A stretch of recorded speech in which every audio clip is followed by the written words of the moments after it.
Agradezco la atención al curso de ecosistemas forestales estratégicos y pues continuando con las semanas que hemos venido hablando, quisiera enfocarme a la semana número 14. Esto pues siempre con el curso de ecosistemas forestales estratégicos y para abordar el tema del día de hoy con el ecosistema Pinabete. Bueno, fundamental hablar de esto. Estamos en un país en el cual, pues, dentro de los ecosistemas forestales estratégicos que manejamos y tenemos, estamos hablando del pinabete y eso es un tema fundamental. Hay muchos planes de manejo que se hacen dentro de estas áreas, hay muchos incentivos, se quieren utilizar en algunos casos, se hacen plantaciones, etcétera. Entonces, por eso, pues, vamos a abordar este tema el día de hoy pues, tomando en cuenta entonces el objetivo de la clase. Para ello, pues es importante entonces describir las principales características que puede tener el Abies guatemalensis o pinabete, que este es su nombre científico, así como el estado de protección legal de la especie en el país, ¿verdad? Conociendo esto, eh, pues ya podemos entonces tener en cuenta o tomar decisiones, conocimientos con este tipo de ecosistema que tenemos a nivel nacional, ecosistemas que, si su nombre lo indica, estratégicos, por alguna razón serán. Realmente no vamos a identificar ciertas áreas que son críticas con su manejo y no vamos a hacer las propuestas si en este caso no podemos nosotros identificar cuáles son y hacer las propuestas respectivas. Pues por tal razón, ya hablar directamente de este ecosistema y de esta especie como tal, primero que nada podemos identificarla botánicamente. Esta especie forestal, su nombre científico es Abies guatemalensis redder. Muchos se preguntan por qué tiene redder, ¿verdad? Ese es el nombre del botánico que lo identificó o que lo clasificó. Entonces, este es el nombre científico del pinabete. Muchas veces, bueno, ya vamos a llegar a los nombres comunes, pero quisiera hablarles de los sinónimos con respecto al nombre científico, porque, por ejemplo, en México se tiene el Abies guatemalensis variedad jaliscana Martínez, o el Abies guatemalensis variedad tacanensis Lundel, Martínez siempre, y Abies tacanensis Lundel. Entonces, sí, se tienen algunos sinónimos con sus nombres científicos, y también precisamente con los nombres comunes. En Guatemala este árbol recibe el nombre, por ejemplo, romerillo, abeto de Guatemala, pachaque, cinchaj, pachaj y pachaj. Sin embargo, en algunos casos, ¿verdad? Yo he visto, por ejemplo, en el oriente también, lo confunden a la casuarina, por ejemplo. Le dicen pinabete a la casuarina. Realmente eso es algo pues que no debe de existir o no debería de haber esa confusión. Y me ha pasado pues porque a mí en muchos casos me han dicho, fíjense que tengo un árbol de pinabete y quiero cortarlo. Cuando se va a verificar es una casuarina. Entonces, es importante hacer esa clasificación acá, ¿verdad? Estamos hablando de labies como tal y es una conífera, pues precisamente, ¿verdad? Aparte de la casuarina, no es ni conífera. El porte del árbol, este árbol crece hasta 50 metros de altura y el fuste mide hasta 4 metros de diámetro, ¿verdad? A la altura del pecho. Esa es una de las características, es un árbol grande, pues su forma, como las coníferas, en su mayoría es piramidal, la copa. Y árboles jóvenes, ya hablamos de maneras irregulares, las formas que puedan tener y puede tener una forma más aplanada en adultos, porque esto lo que nos va a indicar es que en adultos va a llegar el momento en que se va a estancar y ya no va a tener su forma piramidal, sino que se va a hacer más redonda, ¿verdad? Esto es indicativo de que ya se estancó el crecimiento y en la mayoría de coníferas sucede, sucede este ejemplo que estamos platicando. Pues también podemos mencionar con la parte de verticilos, ¿verdad? Las segmentos de las ramas entre una y otra, pues también, como en su mayoría, como las coníferas, puedan tenerlos, ¿verdad? Cipreses, pinos, hemos visto algunos otras especies que también presentan ese tipo de crecimiento en verticilos. Y pues así como las araucarias, ¿verdad? Que también son otros que están bien identificados, que tienen ese tipo de verticilos. Y esto es pues una de las características que podemos mencionar respecto a esta especie. Pero, ¿cómo se encuentra distribuido el pinabete?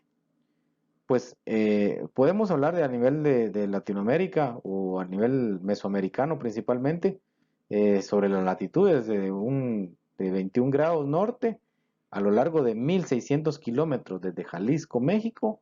Obviamente va a pasar por Guatemala, El Salvador, hasta llegar a la latitud 14 norte, que es la parte del Empira en Honduras. Ahí tenemos ubicada en su mayoría este tipo de especie, ¿verdad? Pues que obviamente aves pueden encontrar en otras partes del mundo, pero en este caso esta especie como tal se encuentra en estos lugares. Y en Guatemala, ¿en qué lugares lo vamos a ubicar?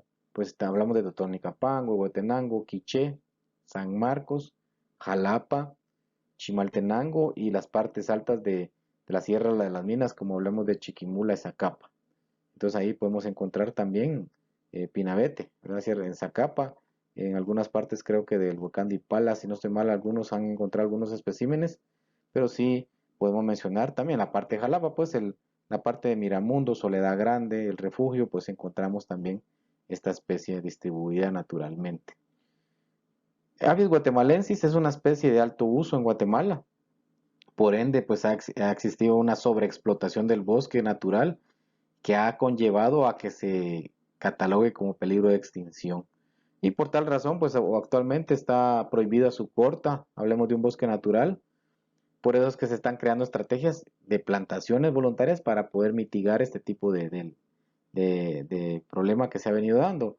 Algunas comunidades como San Marcos, Totonicapán, trabajan con ONGs estableciendo plantaciones, como les repito, sistemas agroforestales, proyectos de protección y enriquecimiento del manejo sostenible de estos bosques comunales. Esto ayuda a mitigar el uso directo que se le pueda tener al bosque natural y pues dentro de los usos que podemos hablar, que son los que vamos a hablar aquí a continuación, estamos hablando de que por su rectitud de troncos y la trabajabilidad de la madera, pues se utiliza en artesanías, en algunos dibujos, letras, adornos, ¿verdad? Por la forma fácil de poder trabajar la madera.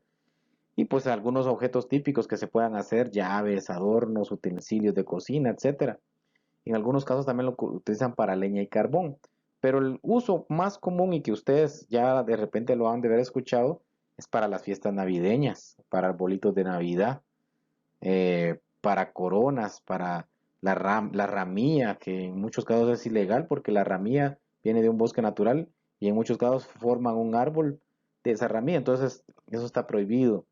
Pero obviamente por la belleza, por el aroma característico que este tiene, pues ha sido explotado en diferentes años en bosques naturales. Pero hablemos del año 98 para acá, que se ha tenido una estrategia para establecer plantaciones mixtas.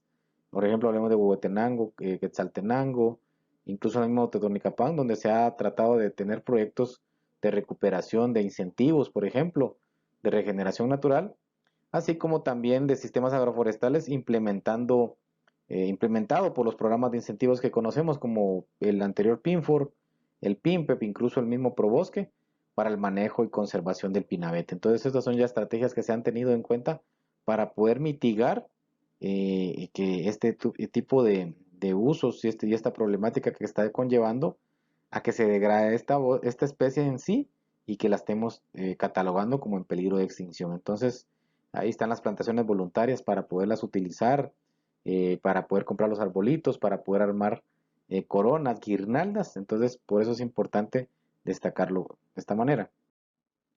Con respecto a lo que es la restauración ecológica, los bosques de Pinabete pues están fuertemente asociados con los pueblos que viven en sus cercanías. Por eso es que catalogamos esta parte como un ecosistema forestal estratégico.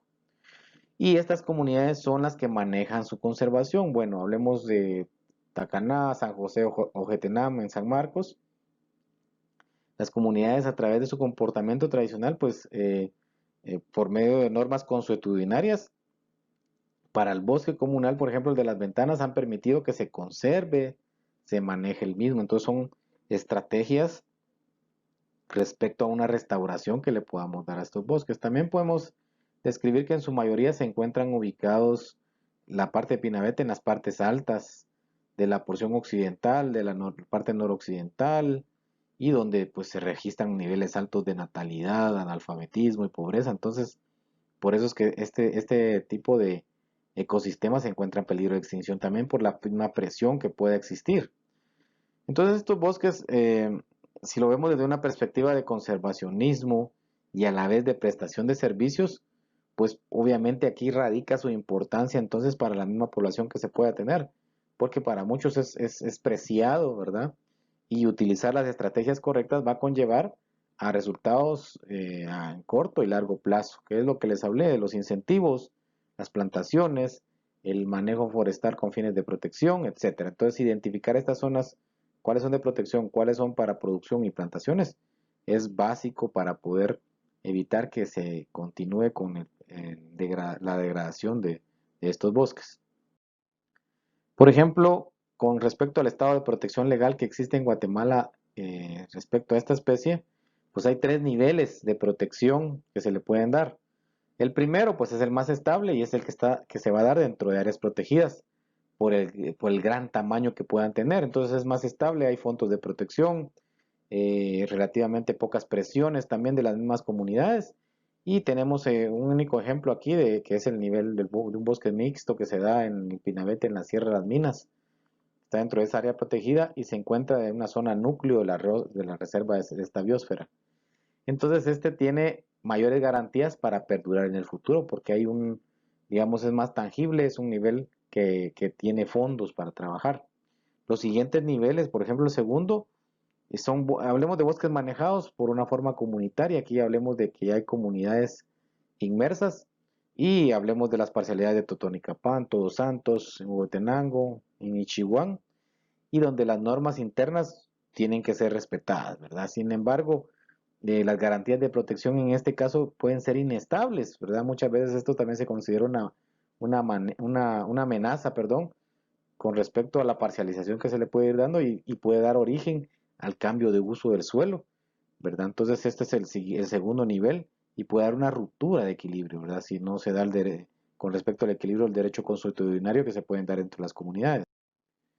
Bueno, entonces ya el tercer nivel, ya este es el menos estable de protección, porque este ya lo tienen otros bosques de Pinabete incluidos en algunas áreas protegidas también, pero donde las presiones sobre el ecosistema son muy altas, ¿verdad?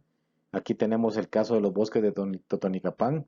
Ya esto estamos hablando de que hay mucha presión, hay mucha necesidad y las comunidades están muy cerca, entonces este tipo de niveles es inestable, pues entonces es el que hay que ponerle mucha atención con las estrategias y con los análisis con los propietarios que aún tienen este tipo de bosque para incluirlos dentro del manejo o incluirlos dentro de incentivos. Bueno, entonces yo quisiera dejarlos con las preguntas del día de hoy y iniciamos con la pregunta número uno. Describa la distribución natural en América del pinabete. Pregunta número 2. Describa a qué se refiere el primer nivel de protección del pinabete. Pregunta número 3. ¿Qué han desarrollado las comunidades en Tacaná y San José, Ojetenam, San Marcos a través de su comportamiento tradicional? Pregunta número 4. ¿Cuál es un sinónimo del nombre científico del pinabete? Pregunta número 5. Mencione un uso que se le da a la madera del pinabete. Pregunta número 6. Describa una estrategia para el manejo y conservación del pinabete. Bien, esperaría que respondan correctamente. Yo pues me despido de ustedes y esperamos vernos en una próxima ocasión.